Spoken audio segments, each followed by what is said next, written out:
Ils sont nombreux aujourd'hui, ces victimes qui vivent avec des séquelles et ne jouissent plus de toutes leurs facultés.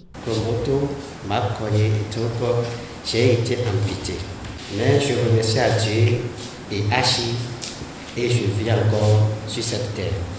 Aux côtés de ces victimes, plusieurs organisations se mobilisent. Handicap International, depuis plus de 10 ans, accompagne le CNSR et les organisations de la sécurité routière, donc le FENOSER, sur toutes les activités pour améliorer la sécurité routière sur nos routes. Et depuis 4 ans, nous nous sommes focalisés sur les soins aux victimes d'accidents de la route, à travers donc le projet Réadaptation intégrée. Au Bénin, des milliers de victimes sont enregistrées chaque année. C'est pourquoi, en cette journée symbolique, nous lançons un appel fort. Souvenons-nous, soutenons, agissons. En honorant aujourd'hui les victimes, nous devons transformer notre douleur en force. Nous devons transformer notre compassion en engagement. Nous devons transformer notre engagement en action concrète pour faire reculer durablement l'insécurité routière dans notre pays. C'est justement à l'occasion de la Journée mondiale du souvenir des victimes de la route et de la Journée africaine de la sécurité routière que la commune de Dassazoumé a accueilli la cérémonie officielle organisée par le Centre national de sécurité routière CNSR. Le 29 janvier 2023, j'ai assisté à un drame où toute la population est restée impuissante devant la consommation d'une vingtaine de personnes.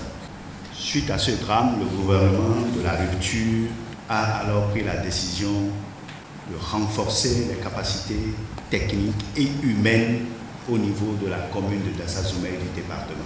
Aujourd'hui, avec l'Agence béninoise de protection civile qui est mise en place, les sapeurs-pompiers sont renforcés. Il y a eu d'autres décisions qui ont suivi. C'est le lieu de remercier le président Talon pour avoir pris personnellement cette décision de renverser la vapeur. Parmi les victimes de ce drame, 6 étaient membres du Lions Club International. Au nom de l'organisation, le président de la région 3 du district 403-4 réaffirme l'engagement des Lions en faveur de la sécurité routière.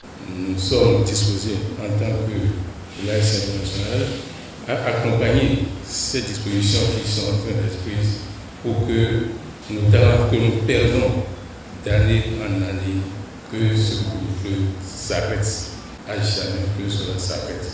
Je m'en vais finir pour demander à nos concitoyens de la cité de sécurité routière de continuer sans relâche leur travail qui, un jour, prendra totalement pour que nous soyons tous à couvert.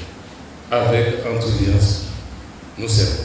Du côté de la direction départementale de la police républicaine des collines, des mesures sont annoncées pour renforcer la prévention et limiter les accidents. Comme mesure préventive, nous avons la sensibilisation des acteurs du transport. Et comme mesure répressive, nous avons le déploiement des appareils sismomètres communément appelés radars. Sur instruction de la DGPR, nous procédons à la mise en fourrière d'office des véhicules branlants qui sont souvent à l'origine des accidents sur la voie. Nous avons un projet au niveau de la DDPR de voir comment, partant de nuit, faire immobiliser les transporteurs de gros camions pour 30 minutes, au moins pour leur permettre de se reposer. Le directeur général du CNSR, lui, espère réduire de moitié les chiffres d'ici quelques années.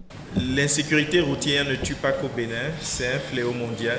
Les statistiques parlent d'à peu près 1 200 000 personnes par an et plus de 50 millions de blessés. Ces moments constituaient quelques étincelles de plus pour que l'engagement fort du gouvernement soit renouvelé et que les moyens soient donnés aux différents acteurs pour qu'ils puissent faire leur travail convenablement et que collectivement nous puissions atteindre ces objectifs de réduction de 50% d'ici 2030 qui nous ont été suggérés par les Nations Unies. Le préfet des collines, enfin, appelle chacun à une véritable prise de conscience. Je voudrais, au-delà de tout ce qui a été évoqué en termes de moyens, à mettre à la disposition de tous les acteurs pour que nous ayons moins d'accidents, je voudrais en appeler à la conscience individuelle et collective. Parce que le problème, à mon sens, est plus personnel que collectif. Une mobilisation nécessaire face à un fléau qui continue d'endeuiller de nombreuses familles.